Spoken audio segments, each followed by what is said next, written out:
the live stream. I'm going to set expectations extremely low at the beginning of this live stream. I'm wearing this hat, not as a particular style choice, but because I could not get my hair to just work at all. So I just decided I would go for like flight attendant realness, like Emirate. I mean, if I had the little scarf, it would be like Emirate perfect. It's like 92 degrees outside in Portland, so that's like 33 Celsius, so it's very hot.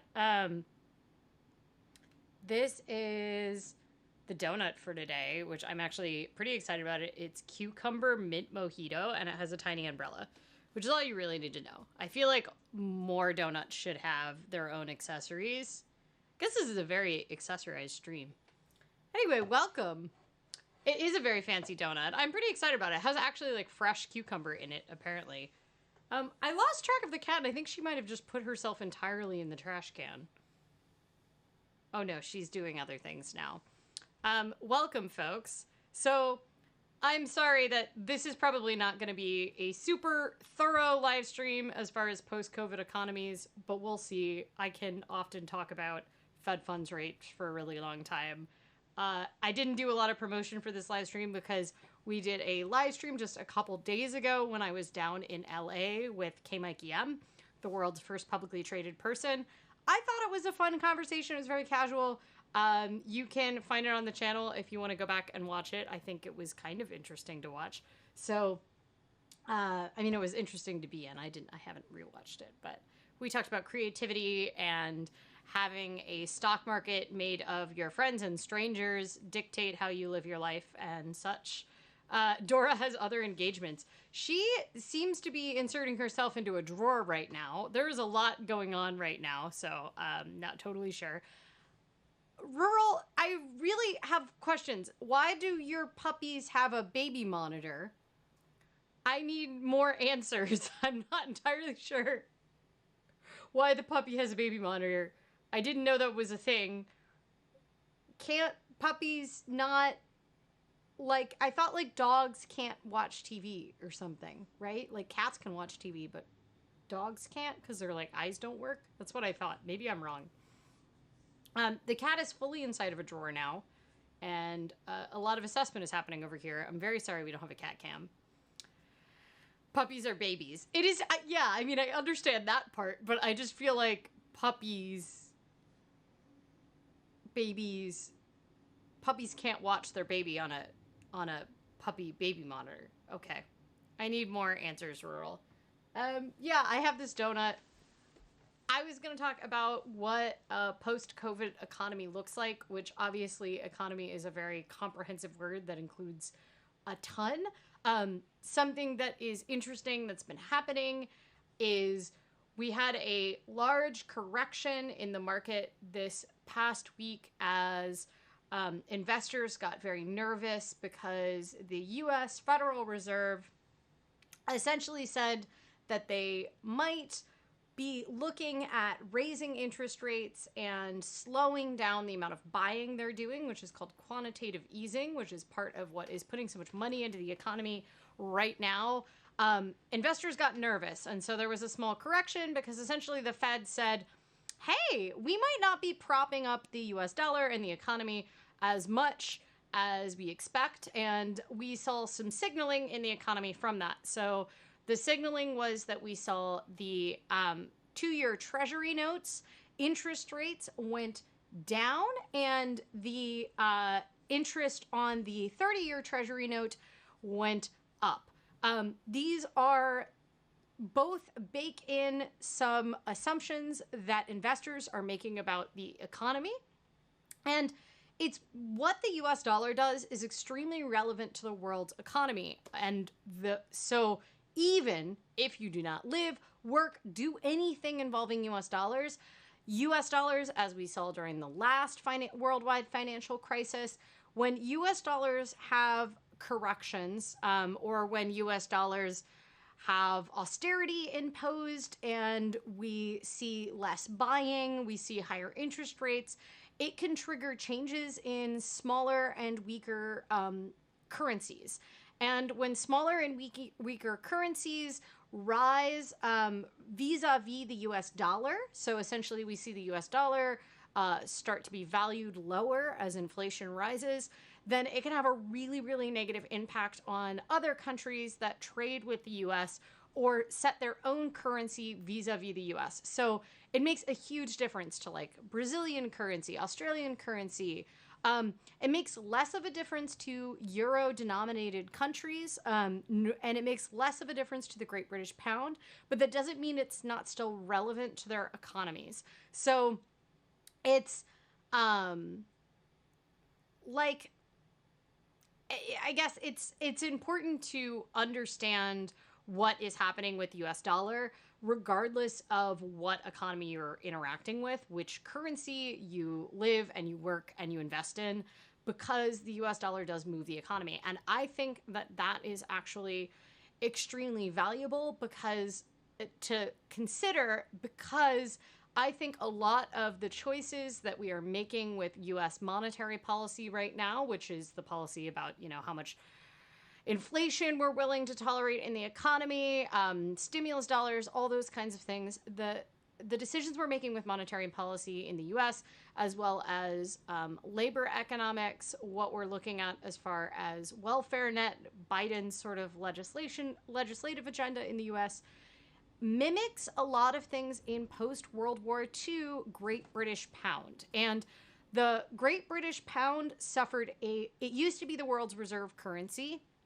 And when they moved the Great British Pound off the gold standard, then we saw a lot of ripple effects around the world, most notably the Suez Canal crisis. And the Suez Canal crisis essentially put the Great British Pound on the track to move away from being the world reserve currency. So it is like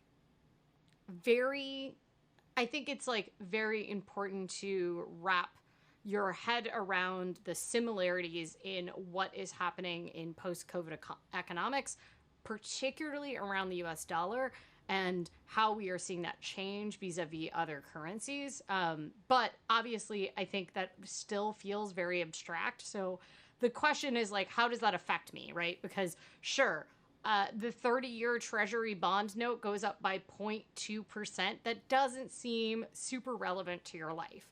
But the idea that that means that we are likely going to continue to see rising, house prices in the U.S. economy, well, that does feel possibly more relevant to you. So Rural says, I'm an overprotective dog mom. Pickle just licked your face on the tablet. The dogs have a monitor so I can watch them when I'm not here.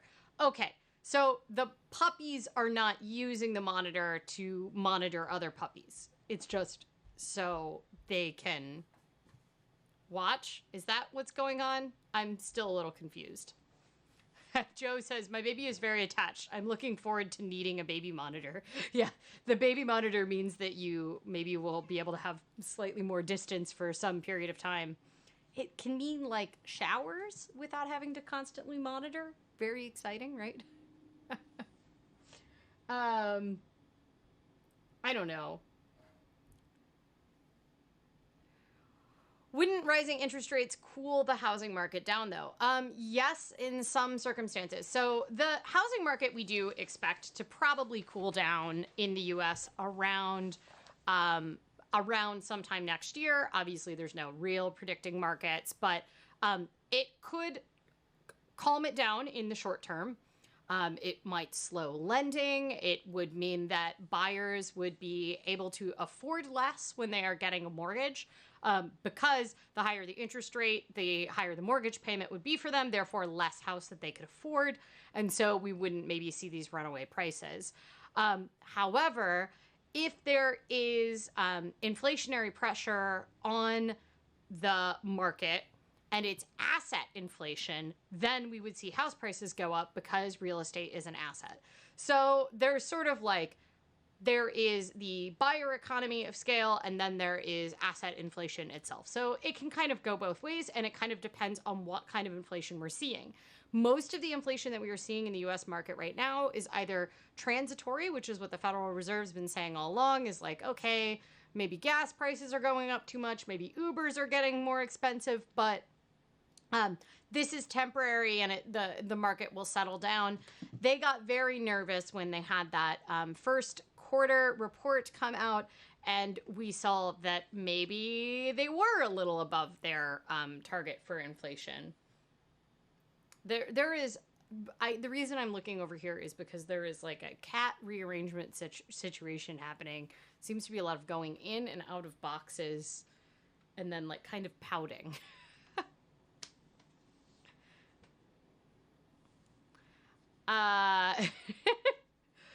We have questions about the puppies. I use it to make sure they aren't trying to get out of their fence and track me down at the store, for example. Also has audio so I can talk to them if they're acting all crazy. We definitely watched our cat on her cat monitor, which is really just a camera for the house, but I view it mostly as a cat monitor. But we can talk to her through it, and we were watching her when we were on the trip, but she doesn't like it when we talk to her through it, so... The monitor is a $5 app, my phone, and an old tablet. I mean, sounds like a great monitor. There's not nearly as much reason to have the standalone ones that there are now, right? You can voice the god of the puppies. It's true. That's kind of what it feels like, right? So, anyway, interesting things are happening in the U.S. market. So we saw... the 30-year Treasury note went down by 0.21%. Then we saw the 2-year Treasury yield. What were the numbers? The yield on 2-year Treasury bonds jumped from 0.27 to 0.1 from 0.16. So that essentially means that there is the expectation that that you will return more value in the short term from those notes because you're going to see inflation be rising in the short term, if that makes some sense. It matters. It matters, I guess, is what we're saying. There's a couple like questions that happen around post-COVID economics, because now that we have a modern economy that has experienced a global pandemic, and a global respiratory pandemic. So we have experienced global pandemics before. The scale of this pandemic is much greater than the modern day economy has ever seen. And there are a couple like lingering questions about what a post-COVID economy looks like. One, are we going to see a lot more border restrictions? So one big piece that we saw is that we had a lot of negative effects in countries to their economies because migrant labor was at an all-time low because of border restrictions, travel restrictions. If it is hard for migrants to get in and work for your economy, and you have sectors that rely on it, so this is usually agriculture, construction, and retail, hospitality industries. So like travel, hospitality, those are the industries that tend to rely pretty heavily on migrant labor. And we saw them drop all over the world because obviously when borders are closed, you are less likely to get migrant labor in. Migrant labor is important for like a globalized economy. It is one way that you make it more effective to move workers around. You get a better match in skills of labor vis-a-vis the work that you need to do. If you artificially, so like the way to think about it, right? Like I think a lot of people are like, oh, these are jobs that the people from rich economies don't want. But there's plenty of reasons why people move that isn't just that they're moving from a developing nation to a developed nation in order to do hard labor jobs. That is an important part of the migrant labor market, but it isn't the only part of the migrant labor market. And I think the thing to think about is that obviously borders are arbitrary, citizenship is arbitrary, work visas are arbitrary. Like those are just pure politics, right? And when like imagine that you have a city with a bunch of barista jobs, and it's important to have people make good lattes. You have a discerning latte consumer base, and you have a certain need in your economy for lattes. Well, you have said that only people from this neighborhood can work in this, in barista jobs. And no, there are very few people with barista skills in this neighborhood. So it could be that you don't actually have a lot of people that live there. It could be that you didn't have appropriate training in the economy for those barista jobs. Or it could be that you have a lot of people with skills in higher paying industries, in different industries, and those people are not going to retrain as baristas. And if you say only people from this neighborhood can apply to barista jobs, well, then you're going to end up with a shortage in barista jobs. And that's what's happening on a national scale right now all over the world because of the lockdowns, border closures, travel restrictions. A lot of countries have just halted temporary visas for migrant workers. And then additionally, we have several different refugee crises around the world. Often, a lot of these jobs that are done by migrant labor are often done as part of refugees coming into a new economy. Additionally, a lot of the jobs that are represented as part of migrant labor's low-skilled migrant labor is what it is called. A lot of those jobs were jobs that were put at great deal more risk for COVID. So things in the US like meat processing plants, hospitality, working with the public, retail, all of those things. Agriculture is not actually risky for COVID by itself, but the conditions that a lot of migrant labor and temporary labor for agriculture in the US, New Zealand, Australia lives in, so they often are quite cramped living conditions. You often share with other workers. Those put them at higher risk for COVID and contracting COVID.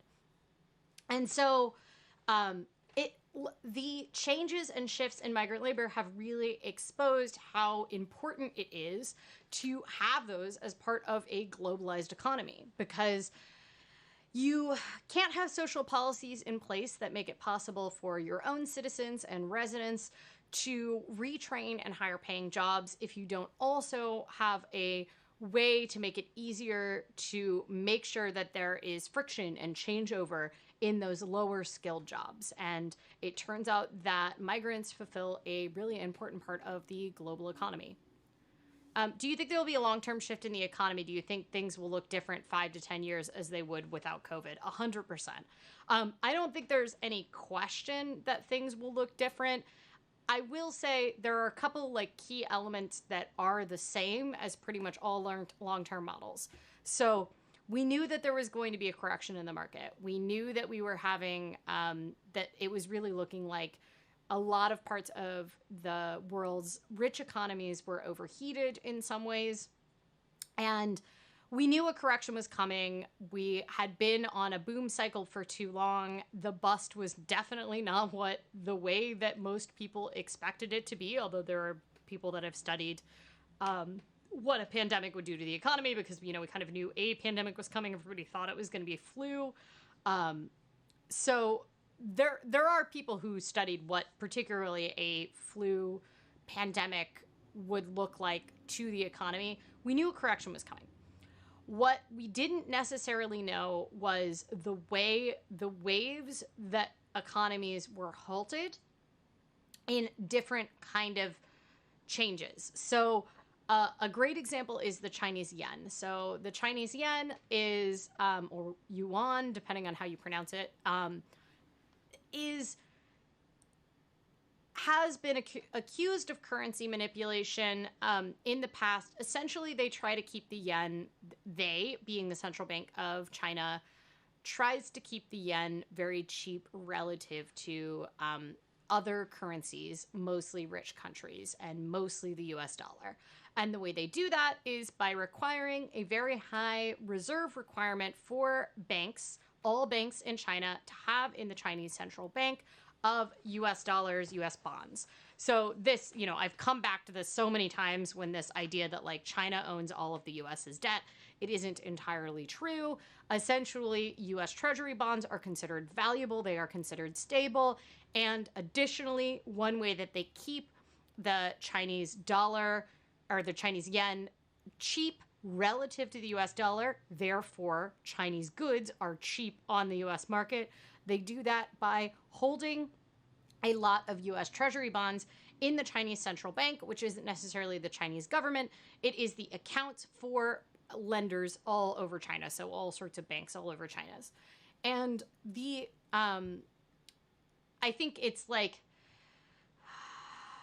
important to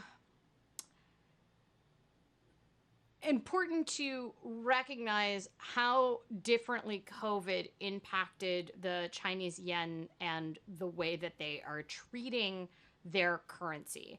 Essentially, the past couple years, they've gotten a lot more flexible. Like pre-COVID, they've gotten a lot more flexible with willing to have the Chinese yen kind of like take the foot off the brakes a little bit, like have it rise a little bit.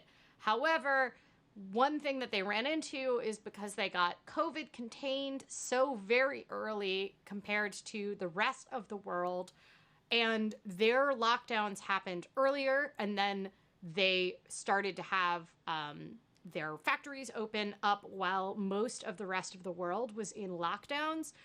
They had a lot of demand from other countries, particularly rich countries, for goods made in China.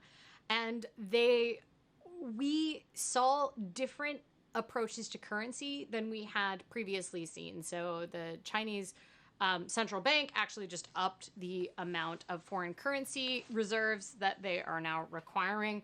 And I think that is largely due to COVID. And I think that is important in the long term because as we see sustainability goals, as we see political tensions with China and the rest of the world, I mean, if you listen to the G7 summit, it was pretty much just talking crap about China. If you look at Chinese tensions with the rest of the world, political issues, and Chinese currency, and the overall push to lower emissions, of which China is one of the largest emitter of pollutants in the world, COVID has fundamentally shifted the way that other countries are willing to approach and deal with China with regards to like monetary policy as well as trade policy. I'm not saying that rich countries are really taking that strong of a stand against China compared to what they are willing to do to trading partners that have authoritarian, non-democratic governments that aren't a global superpower, that aren't on track to be the largest economy in the world. But I think COVID fundamentally shifted what other countries are willing to put up with China in China. And I mean, it's also important from a Hong Kong perspective, but we're not going to get too deep into that. But I think it's very possible that we are going to see fundamental shifts in the United States with regards to welfare state, societal support, and labor rights. The U.S. is so deeply, deeply behind other rich countries with regards to labor rights, not having any mandated paid time off, like sick or not, we have no mandated holidays, paid holidays for workers. We have almost no rights to privacy. We have a lot of at-will employment which is done at a state level, but that is relatively uncommon in other countries. It's, most other rich countries, you couldn't work somewhere for 10 years and get fired and they have no obligation to pay you out anything. They can just fire you immediately like that or lay you off immediately with no like redundancy payment, anything like that. And obviously healthcare being a huge part of it.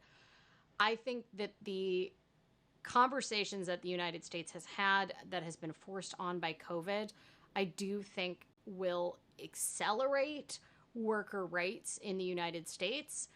I also think that the US has lost some of its limelight with regards to other countries. So, all that stuff that I was saying about migrant labor, there are really compellingly interesting things going on with what has been a large source of migrant labor in the US for a long time, which is immigrants coming from South and Central American countries into the U.S. And obviously, there are a lot of people that are up for claiming refugee status due to Honduras and El Salvador's violence that has become quite rampant. But because of the essentially pause on migration that happened during COVID, we are seeing a lot of people choosing to actually stay in Mexico, which is where a lot of people were going to wait to get into the US, and they're actually choosing to stay in Mexico, which has always had a relatively migrant-friendly policy system. I think it's very possible that we are going to see a lot more power held by the global South with regards to global economies, because the very clear interconnectedness of the global economy became so clear during COVID. Maybe that's too optimistic of me, but we have already seen, like, the African Union, for example, have a lot more bargaining power with the World Health Organization with regards to, we want to be manufacturing these COVID vaccines, like, in our own countries. The development needs to not just be aid, the development needs to be economic resources in order to build these industries within our own countries. And I do think there's a possibility that we see the global South have more compelling reasons to be involved in their own economic futures in a way that has not been possible under the IMF. Joe says, yes, this is a thing I'm interested in. What will happen with rights for casual and part-time workers in the U.S.? What leverage are they using? I don't think that casual and part-time workers in the U.S. are going to get any more rights out of this. I am sorry to say.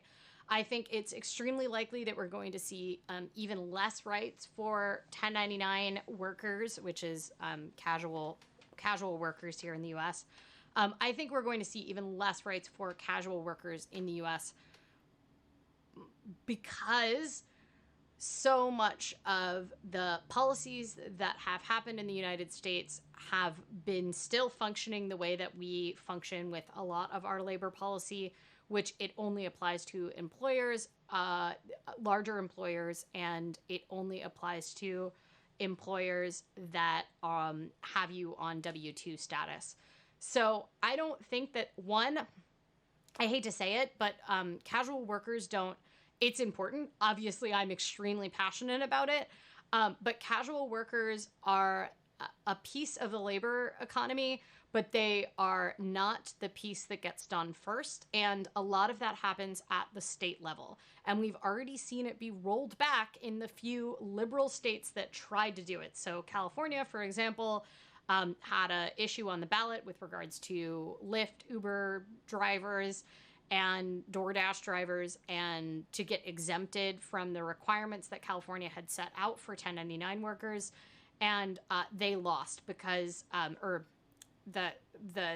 what went on the ballot lost, which would have provided those protections to Uber, Lyft drivers, ride-hailing drivers, and delivery drivers. And they poured a ton of money into it, and therefore they, being the companies that use those workers, poured a ton of money into it. And even in California, which is very much the beacon of ability to do progressive policy, because in the United States, at the state level is where we do set most labor policy. There's very few things that are set at the federal level in the United States. It failed there. So corporations are still able to really buy and argue for that. So I think it's much more likely that we do see more rights for W-2 workers, and that perhaps we'll start to see things in line with what we see in other rich countries. So parental leave regulations at the federal level, parental leave, sick time, vacation, and holidays. I think it's likely we'll see those for salaried workers. And if we're salaried workers, W-2 workers, and down to the, hopefully, even small employers, because a lot of the protections that we do have, for example, the FMLA only applies to employees that, and the requirement for your job to provide you with health insurance in the United States that happened under the Affordable Care Act if you are considered a full-time worker. Both of those things only apply to employers with greater than 50 employees, and that does not represent 51% of even W-2 employees in this country. And so, you keep saying full-time and part-time workers. I should also specify that in the U.S., it's different than a lot of other countries, but in the U.S., part-time is not a distinction that is set under federal law. So part-time is a distinction that is made at the company level here in the U.S. So being full-time, being a W-2 employee is far more important than whether or not you are considered part-time or full-time. There isn't actually technically a legal definition of what full-time is in the United States. However, for some provisions, you cannot consider a worker that works 32 hours a week consistently over a quarter to be a part-time worker if they work 32 hours or more. That being said, an employer could set it at a different level. But yeah. So not necessarily full-time workers, but W-2 workers. I think it's very possible that we do see paid parental leave and things like that coming. Maybe at the federal level. We're definitely seeing it happen at the state level now. But I don't foresee there being better rights for 1099 workers. They haven't even really figured out the access to unemployment systems in the U.S. They've been doing a terrible job. I mean, some people have gotten them, but we did all of this pandemic unemployment assistance for 1099 workers and everything, and it just quite simply didn't stick, really. So, but yes, I do think it's possible that the United States gets more rights. As long as you are considered to be part of the labor class that we can pass rules for. Update, the cat is very cute. That was a lot of words. I said a lot of words to say something very simple, which is 1099 will continue to be screwed, and regular workers, W-2 workers, will, I expect, start to see more favorable policies that resemble the other rich countries. That's my hope. I want to do a whole thing on the housing market next week. What I will say is I don't expect the U.S. Housing market to be quite as overheated as it currently is for a really long period of time. But I think that we need to see what happens with labor economics in the United States before we, and Canada, in North America. I think we need to see what happens with labor and possibly even see some cases go to court. I think that there is a likelihood that we are going to see ADA cases go to court. That's Americans with Disabilities Act. So essentially, if you work for an employer larger than a certain number of employees in the United States, you are covered by the Americans with Disabilities Act, and therefore that employer has to make reasonable accommodations that do not put an undue burden on them to assist you in doing your job. So, one big thing that I've done plenty of ranting on is that for a long time, people with disabilities have been asking for remote work options. They have been asking for work from home options in order to accommodate their disability. If that could be needing a closed office so that they, don't breathe in perfumes. It could be that they need to be able to have a flexible work schedule so that they can take rest time during the workday. It could be because they have an accessible home workspace set up for their disability and their workplace does not have the same workspace for them. It could be that they are simply unable to work, a full-time in-office schedule for various reasons related to their disability. And that happened overnight for a lot of professions in the United States for able-bodied people last year. And this is from employers, many employers who always said that remote work was impossible, that discriminated and made it impossible for people with disabilities to get hired into roles that they clearly could have done remotely. And I do think that it's very likely that we see discrimination lawsuits move their way through the legal system around Americans with Disability Acts now that we have a demonstration that it did not put an undue burden on lots of employers to have employees work from home. It's going to take a while for a lot of this stuff to move through the legal system, although there is a statute of limitations. It varies by what the jurisdiction is. What I think is compelling about this is that I think that those things moving through court and those kind of accommodations means that it might take a while before we see what is happening in the United States, particularly with overheated real estate markets in remote locations that are far from job centers.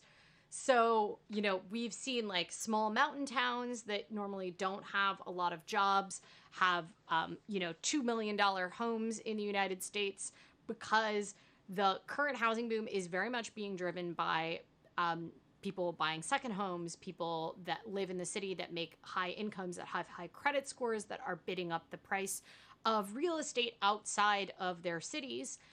And that means that once we know if those people are going to have to return to working in the city, if they're going to be allowed to continue remote work, we'll have a better idea of what is happening to other sectors of the economy, notably the housing market. That was a very long explanation, but we'll also see what happens with fuel and transport costs and things like that.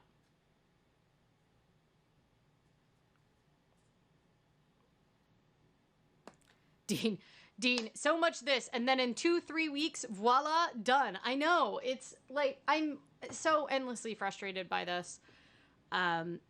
Paid sick time, ability to take time off for doctor's appointments, like time off for vaccination and vaccination side effects, paid time off, like all of these things, like as soon as able-bodied people needed them, they appeared. And then they, despite the fact that people with disabilities have been asking for them for years.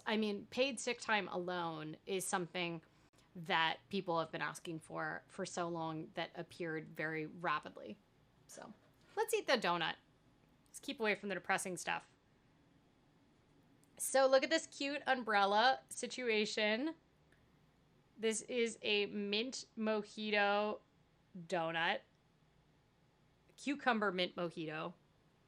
Should I leave the little stick in it for a little while? I'm going to take it out. Even though the umbrella is exciting, I don't want to accidentally eat a toothpick.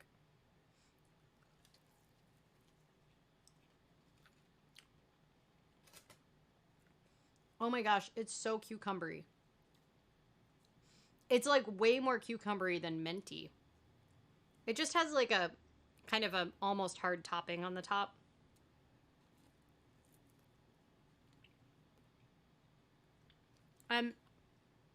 It's just like a plain donut on the inside. Maybe it has some mint flavor in it.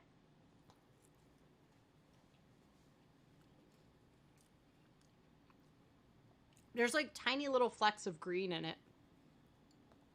I can't tell if that's from the mint or from the cucumber. It smells cucumbery, not minty.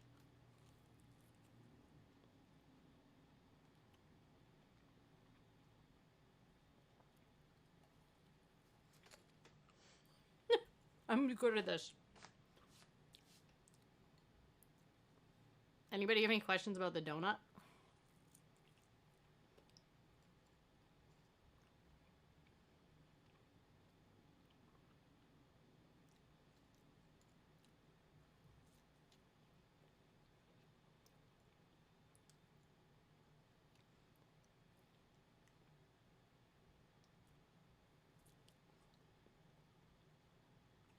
It's good. It's just very sugary.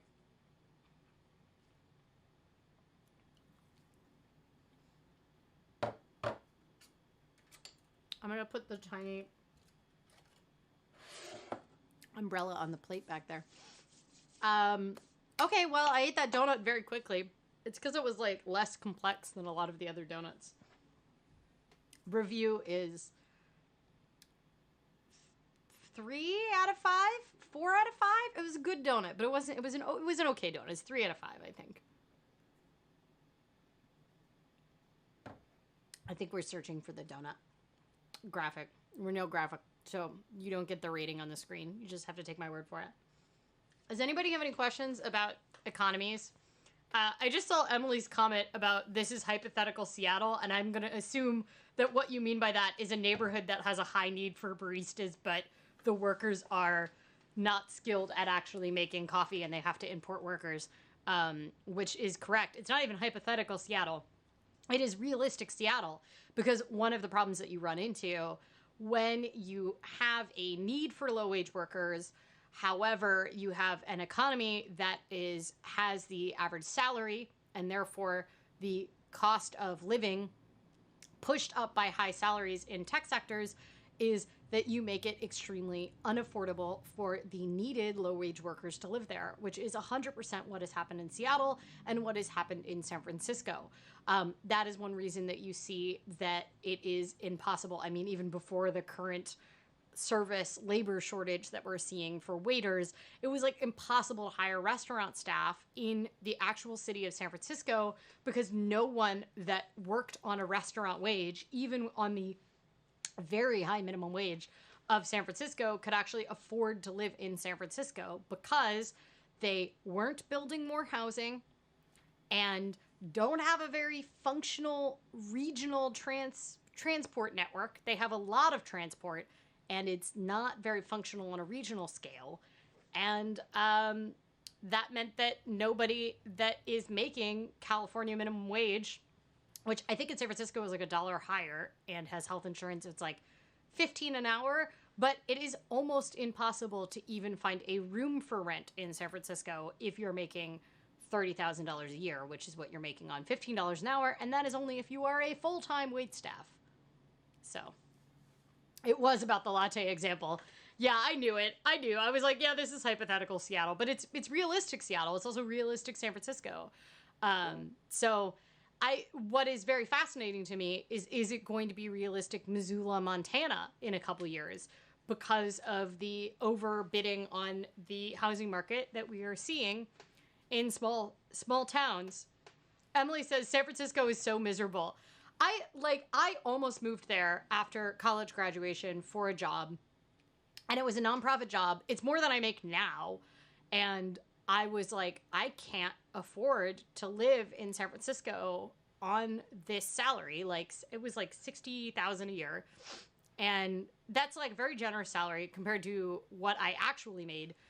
Staying in Portland that year, working 3 jobs, was, I don't know, triple what I was making here in Portland. But I was like, I could make it work on $60K in San Francisco, but I would be very miserably poor. And all of my friends would be making tons of money working in tech, and I would be working in a nonprofit job, like just desperately trying to convince them that we should never ever go out to eat. So yeah. Camille says the transport piece is so important. An example of this working out is the mass early morning commute of low-wage workers from East Boston to Cambridge thanks to the Red Line. About a 1-hour ride. Oh yeah, I used to live on the Red Line. It's such an important piece, and I would also make a very, very strong argument that that the Boston area, the Boston, Cambridge, what do you call the like that region of Massachusetts? I'm sure it has its little name. But like they've also done not an amazing job of transport planning, and I think that one of the factors in transport planning in the Boston area was that a lot of the housing centers and the rail was put in like prior to the actual development of those areas. So like a lot of the cheaper parts of Boston area, like East Boston, predates the actual like implementation of a lot of the rail in Boston because it was built so early. So, is there any American city you think has handled the problem well? Let's go to pre-COVID because I think just we don't have like useful information yet. American city that's handled the problem well.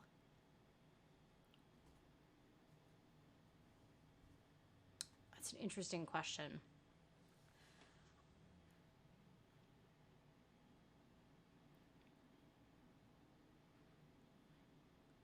I'm trying to think because there's two individual pieces of this, like when it comes to city affordability, right? There's the transport piece and there's the housing piece, and those are like really crucially important pieces. There's also like general like cost of living things that include like groceries and medical care and stuff like that. But when you look at traditionally, putting aside this COVID year, traditionally when you look at the total price of the cost of living with regards to housing is that you consider the bid rent function, which is that in the central city, usually things cost more, but your transport costs are much lower. And then you drive until you qualify, so to put it, and you'll live farther out, and you'll have lower housing costs, but you'll have longer commutes and therefore higher transport costs. And this is true for businesses just as much as it is true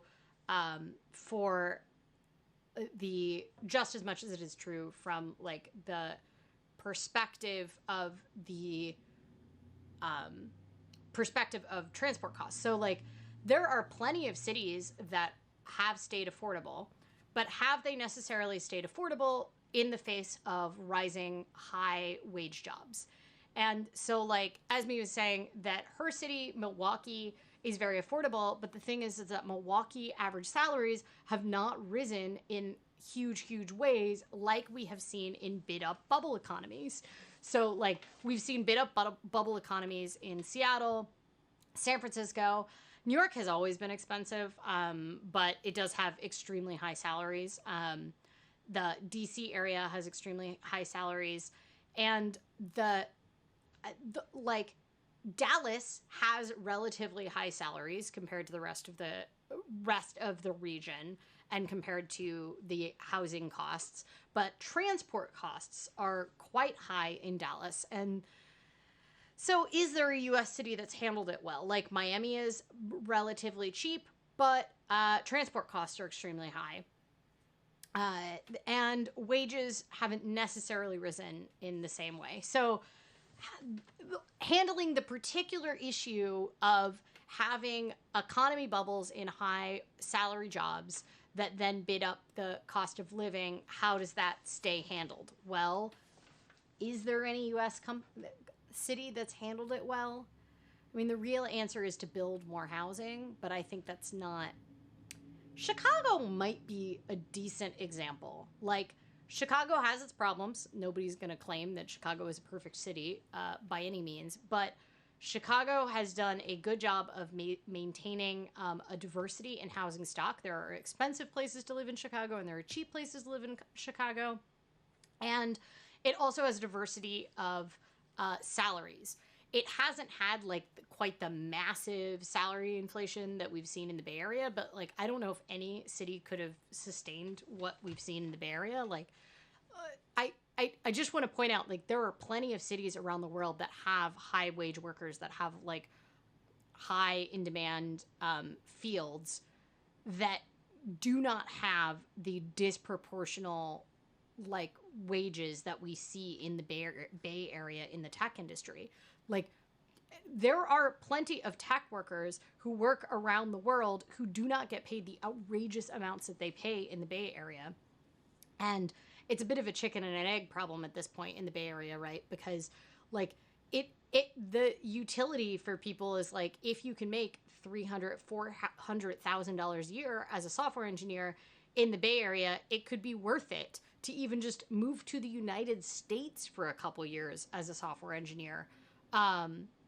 And therefore, even with the high cost of living, but you still need all the other parts of an economy to function. So Emily says, oh yeah, developers make normal money elsewhere. Yeah, it's like, it is a good wage job. It's a good wage salary job in other parts of the world, in other global cities, but the particularly earth-shattering amounts that they make in the Bay Area, and a little bit to some extent in New York City, because in a lot of ways those like two economies have become linked in the tech sector. Tech sector is obviously a lot smaller in New York City than it is in San Francisco, but like that bananas amount of money is not does not happen anywhere else. You would make the equivalent of around, you can be a senior developer in London, one of the most expensive cities in the world, and you might make maybe 110,000 US dollars, which would not, that's not even an entry level dev salary in the Bay Area generally.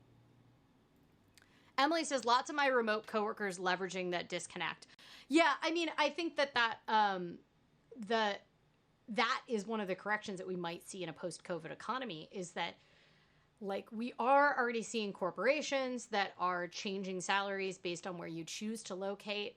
Some of that has to do with in the United States, like even though we have open borders, not all companies are able to hire workers in every single state. Like if they're not incorporated for that state, if they don't have the human resources capacity to make sure they're following all the state taxation laws and everything for workers. One way that they can kind of decrease the burden on their own accounting, HR, all of that kind of stuff in the US or even with international companies abroad, is to localize the salaries that you're making. And we're already seeing a shift. That was happening already a little bit before COVID, but I think it will be greatly accelerated by COVID. So if we see, I think if we see in the other, I think we may see that has the correction on the overheated economies that we're seeing for remote workers. So like if they're going to tell all these Bay Area people that have moved to Bozeman, Montana, that they're no longer getting paid $250,000, therefore they cannot afford their $2 million mortgage in Bozeman, Montana, we may start to, if their salary is localized to the cost of living, I think it's very possible that we start to see some correction in those bubbles. Rural says, I don't make 60K. I mean, yeah, that's the thing. It's like majority of the United States does not make 60K. Like our median income, median household income is $54,000. And so, of course, most people don't make 60K, but it is also not a reasonable wage to make and to relocate to the Bay Area, which is why I did not take a 60K job, because all of my friends work for Apple and Facebook and everything, and they all make, multiple six figures over in the Bay Area. And this was even, 10 years ago. And I was just like, I would rather be poor in Portland than be poor in the Bay Area. Right? And you work at academia, which is and I worked in nonprofits, both of which are sectors that have very, very slow wage growth compared to tech. So, yeah. Joe says, yeah, my husband makes a lot, but not insane amounts. That's the thing. It's like, there's not even like a reason. It's important overall because we are seeing the shift to remote work and everything that happened with COVID. And so that's why I think labor economics is an important piece. But like the amount the Bay Area people make, tech people in particular make, is just so deeply, it's so deeply skewed and it is not reflective necessarily of the value that they bring, nor necessarily the uniqueness of their skills. And it is a warped market. And I think that we will slowly see a correction in that market as we stop seeing economics of conglomeration, where we no longer are requiring workers to go into the office, which is like, that's the big fight right now with Apple. Like, a bunch of Apple employees signed a really big letter saying it's like not reasonable that they're requiring them to come into the office 3 days a week. They're also requiring workers to have the same 3 days a week, like consistently, that they choose to come into the office. And Apple obviously just spent like a huge amount of money on it, like a new Cupertino building, and quite a lot of like very, very well paid Apple employees essentially said, this is unreasonable. We've been working from home for 16 months. You said, like, we can understand that, like, you're able to dictate the terms of whether or not we come in, but for quite a lot of us, we have found that, like, we can effectively work from home. And this is in the Bay Area, and in particular Cupertino, which is one of the most expensive housing markets in the world because of Apple's headquarters. and Bay Area has some of the longest commute times in the world, save, you know, LA and Mumbai. And the environmental impact of requiring all these employees to come in, the requirement that they are on a certain kind of set daily schedule, meaning that they're going to contribute to peak traffic for the entire region, just like they have before, right? If you've got all your workers have to come in on a certain schedule, have to come in Monday, Wednesday, and Friday, you don't get any of that value of having people time shift, or, you know, you're going to get bumps in traffic on those days. It has an environmental impact for the whole region. And I think it's easy to be mad at Apple developers that are like being like, I don't want to have to go back to the office, when they make absolutely outrageous amounts of money. But when they argue against this, it helps protect workers with disabilities that were not previously able to negotiate this, people that do need work from home because, I don't know, they have families and they can't stay on the Apple campus till 10 p.m. each night waiting for traffic to die down to get home.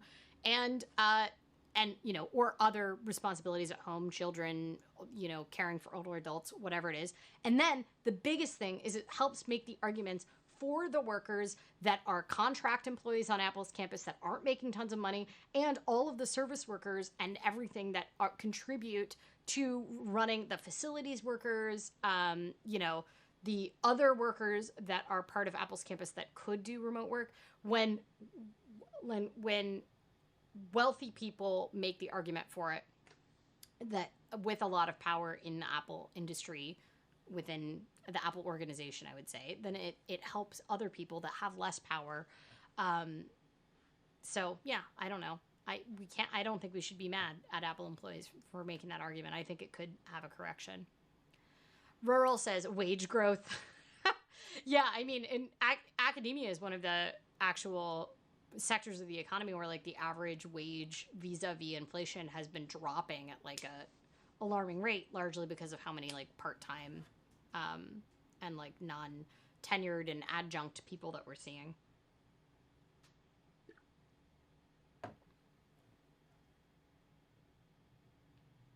Yeah, that was a long rant, but I'm appreciating my choice to put this hat on, because instead of just constantly looking at the monitor being like, why are my bangs so screwed up? Instead, I'm like, why am I wearing this silly hat? It's working.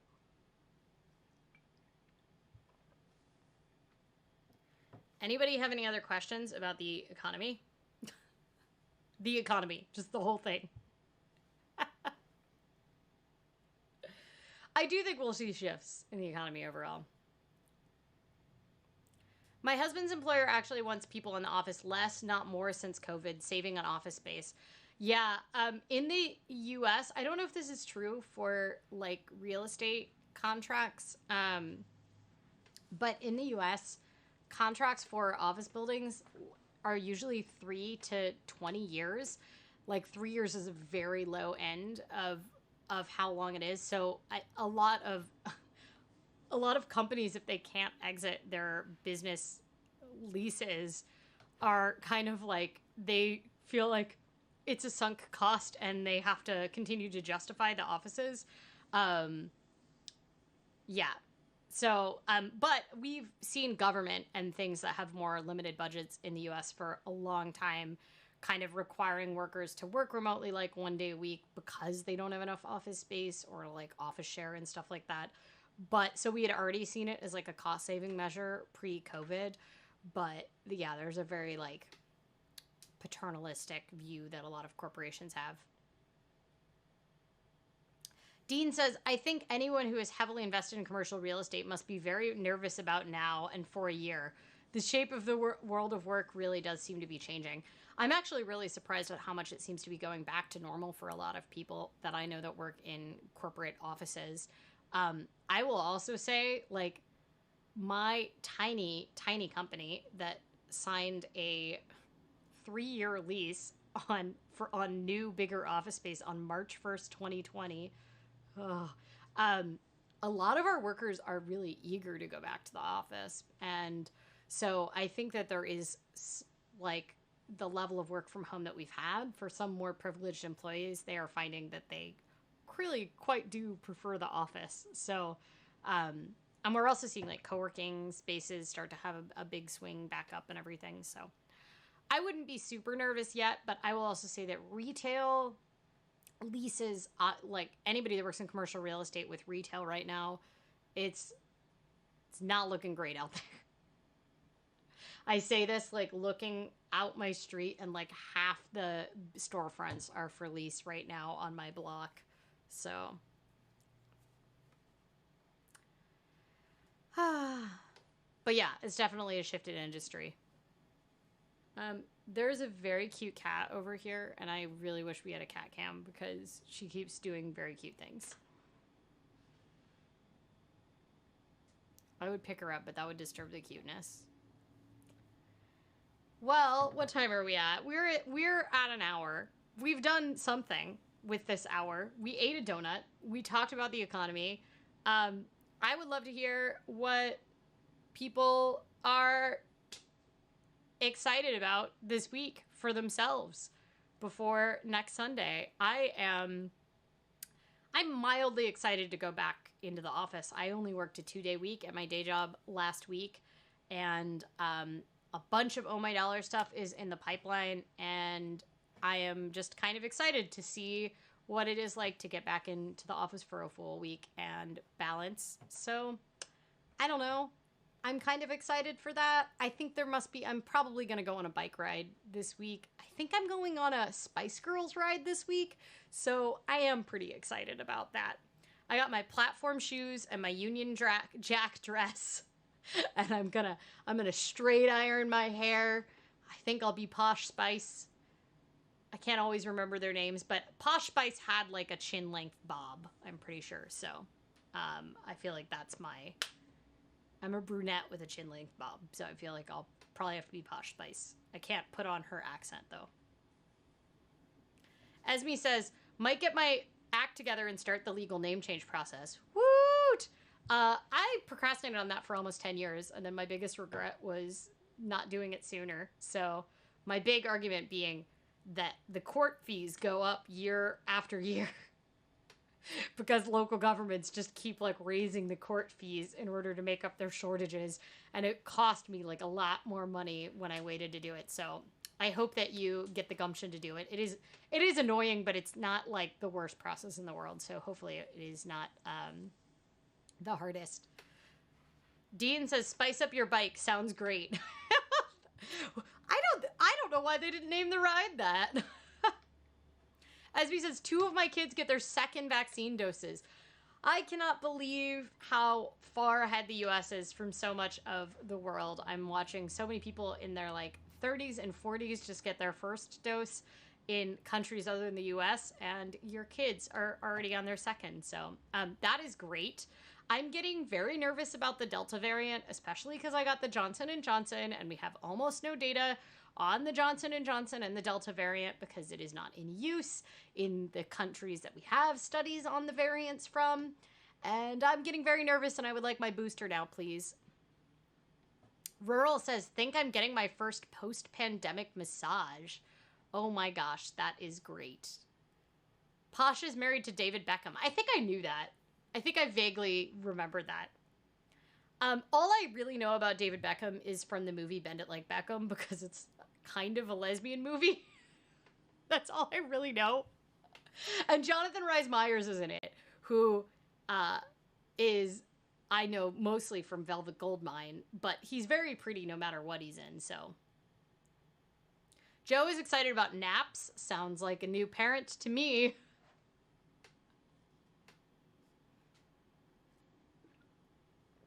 All right. This all sounds great. I'm very excited for all.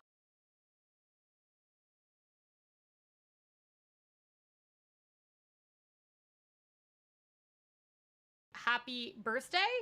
It was a very roundabout way to say birthday, but happy birthday. She's too posh to do the reunion tour. Didn't she, like, leave the Spice Girls, like, early or something? Am I wrong? No, was that the other one? This is the redhead? You think I know better. I bet I could sing all the words to a lot of their hits, because they were very big in my generation among American middle school girls right when I was in that age group. So I could probably sing all the things, but I did not know all the lore. Might have to watch Spice World to resume, which I think is a classic movie that people need to give more credit for how much it just makes fun of itself. That's Ginger. See, I knew that she was a redhead, right? Wait, but okay, so Scary Spice, which is like mildly problematic because it's the only black Spice Girl is called Scary Spice. But also she was like always had the best clothes. Scary Spice, Posh Spice, Ginger, Sporty Spice. There's 5, so I'm missing one. Anybody know what the other Spice Girl is? Maybe there's only 4. I feel like there must be 5. There's always 5 in those groups.